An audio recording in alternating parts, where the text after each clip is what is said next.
Dark Silence Reviews.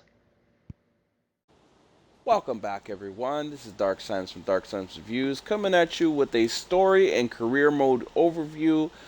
As you progress through the story, a lot of stuff is going to start to change around the map, which is actually pretty cool because the story might not be like as diverse and like as crazy as it should be, but there's a couple little dialogue lines that come in. They get straight to the point when you talk to them, and that's really about it. You just go from point to point to talk to certain individuals, and certain parts of the farm will start changing as you keep progressing through the story or the events. And yeah, that's really about it. There's just three NPCs, and this whole open world just keeps on changing little by little. I won't go too much into detail not to spoil whatever little story it has there. So not big on the story. So we got three careers here. We got the UTV, the ATV, and the MX. I stuck with MX, but every single one of these is gonna have about a 90-week interval. Uh, you could play it on any difficulty also, so don't worry about difficulty. If you want to play it on super easy and just get through them as quickly as possible, it should take you roughly about 3 to 5 hours for about a 90 weeks. Maybe a little bit more, six tops. And then there's a second year that unlocks the minute you finish week 90, which is the Rawlings Farm celebration. And there's quite a few areas that you got to do after that. So the first year is basically just practice. As you get into the second year, I won't spoil too much in the story or whatever if you want to know about that.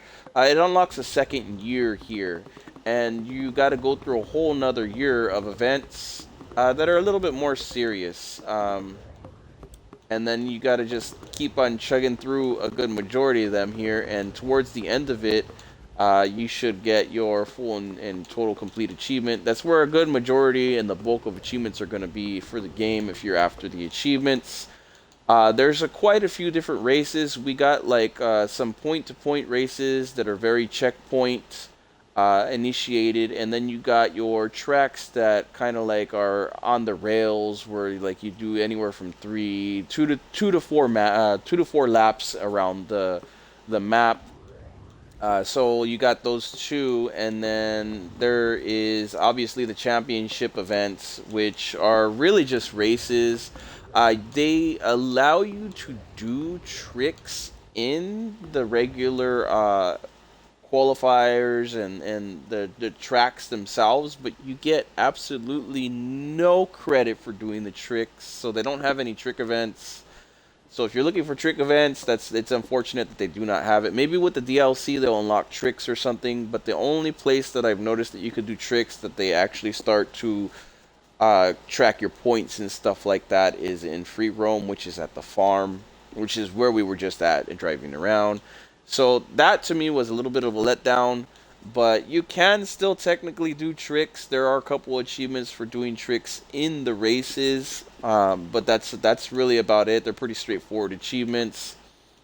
And then there is, let me see here. There's a couple other things that I wanted to cover. There is a lot of track demorphification. So basically, as you progress through the tracks start to get really messed up, and it really starts to mess up and change the diversity of the track, especially if you have three laps around the track. You just have to pay attention to some of that stuff. It gets pretty deep pocketed in some spots, and I found it to be really annoying. So you have to kind of change your line from time to time. So that is present in the game. The other thing that I will note is that there are some pretty cool tracks, but a lot of them were pretty straightforward and straight to the point. I noticed a lot of the championship ones, like they kind of just all felt the same. It was just like, the lights and the camera and the glamour of it all is supposed to be, what changes it up. But I felt like the main events were kind of just, a little tedious. They all felt like the same thing. They just kind of mixed them up a little bit. But I did like the point-to-point tracks. I did like the wind farm, where you had to like do the jumps and kind of like get to first before everybody else. So you had to like get really good at jumping. So anything that had to do with like actual technicality, I found a little bit more fun in the game. There's not very many other tracks. There are other tracks that unlock in between certain events too. So you'll be doing a couple of those to get the gates open. But if you get a good majority of first place in the events, you probably don't have to worry about doing some of them. You have like 2 years to do it anyhow. Year two, I found to be, a little bit of the same thing. You just, it's just a little bit more serious, and there's a little bit more story tie in. You could always go back and redo some tracks that you got lower grades on as well if you can't make it past certain gates. But if you take a look at the kind of like the places that I got for here, these are kind of like the positions that you're going to need in order to open each and every gate without any issues.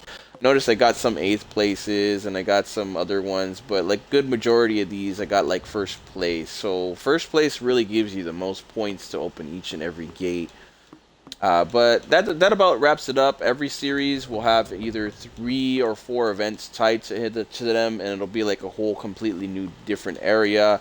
I didn't really care for some of the like Anaheim, Los Angeles main event tracks, but like the ones that were open and they had like canyons, and there was this one that really stuck out. I believe it was called Canyon. I think it's this one right here, Canyon Dig It, was pretty cool, and there was another one um, that actually went in through like certain cave areas, and it just kind of stuck out more than the rest of the tracks. The wind farm ones are pretty cool. You had to race everybody while getting the jumps in correctly ahead of them and stuff. So you know, and then there was one major race, which was this Vallis Outdoors. There is one major race that is really disgusting long, so just bear that in mind. Closer towards the end, I believe, there is a race that takes anywhere from 10 to 15 minutes, and it's like 3 laps, and the race takes about 7 minutes to get through each and every one. They have 2 really long tracks, and I mean they're disgustingly long. A good majority of the tracks in general take you about 5 minutes to get through, maybe a little bit less depending on how your skills are. But yeah, that about wraps it up. You should be able to also play all these in multiplayer as well. I don't know which tracks are left out and which ones are on, but it does offer that as well. So that about covers all of it for this campaign. The ATV and the UTV are very similar. I haven't really played much of them. I found the MX to be a little bit more fun. The controls on the ATV and the UTV are a little harsher, and the UTV feels real clunky and hard to control from time to time, but I still found it a heck of a lot easier to control the UTV than the ATV. For some odd reason, the ATV I was just not having too much fun on the ATV. But yeah, they basically they go about through 2 years as well. So whatever campaign you choose is going to be very very similar. Just keep on trying to get as many first place as possible, and then after the first year, it should basically bring you into year two, and you're going to end up ending on week 194 for both of them, or all 3 of them. So yeah, the tracks might change up just a little bit because some of the like obviously if you use certain ones, the tracks are gonna be a little bit different. But expect a lot of the same tracks repeated throughout there. But there's quite a few tracks. I feel like there's a little bit more diversity there. Anyhow, that about wraps up the tracks. They do offer exhibition mode where you can like kind of quick play and do time trials for certain ones. They have the international races, the trails, and then the rhythm races. The rhythm races are pretty cool.